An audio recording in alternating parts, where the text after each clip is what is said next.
We're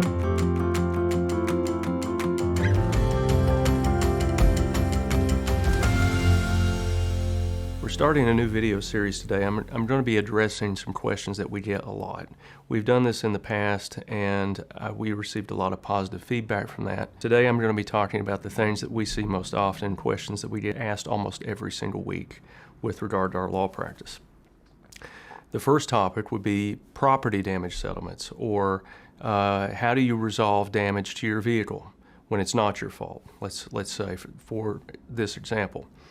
You have two options. The first option that most people want to do is to go through the other person's insurance, the person who caused it. That can sometimes, in what we see, it's not as easy as you think it's going to be. And one difficulty that a lot of people run into with that option is if there is a dispute, and there almost always is a dispute with liability when you're dealing with an insurance company, is they have to talk to their insured first. They have to, quote, accept liability. Meanwhile, you are without a vehicle. And a lot of people get very frustrated by that, and I understand why.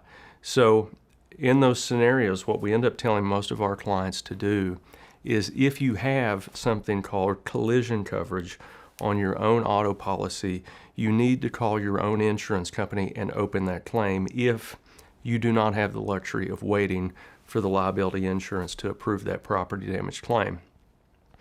Now, the problem with that is collision coverage is optional. It is not, quote unquote, full coverage. Not everybody has it. You have to pay extra money to get it. It would be my recommendation that you call your agent after you're watching this and make sure you have that coverage. Because, for example, if you get into an accident, it happens to be your fault, that's the only way you're going to get the damage to your vehicle paid for. So going back to our example, if you are in desperate need of a vehicle, you don't have the luxury of time of waiting for the liability insurance to approve the claim, you call your own insurance and you open the property damage claim. You may also have rental coverage there. And some of you may be saying, well, Ryan, there's a $500 deductible, and that's absolutely correct. There will be a deductible if you go through your own policy. But if it's not your fault, they will reimburse the deductible about 6 months later, give or take. You'll get that check in the mail.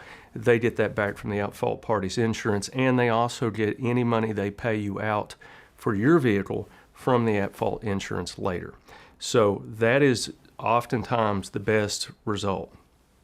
So if you do not, or you cannot go through your own insurance and you have to go through the liability insurance, if that is your situation, you may have to wait a week, sometimes two, to get the liability insurance to accept liability, approve the property damage claim. They will also provide you a rental. That is a part of the coverage that they have to provide. And in general, if you're getting an offer from an insurance company that you don't believe is fair, you're welcome to call us. We'll give you our experience on that. But more often than not, you're going to find that the adjusters are looking at comparable sales or comps.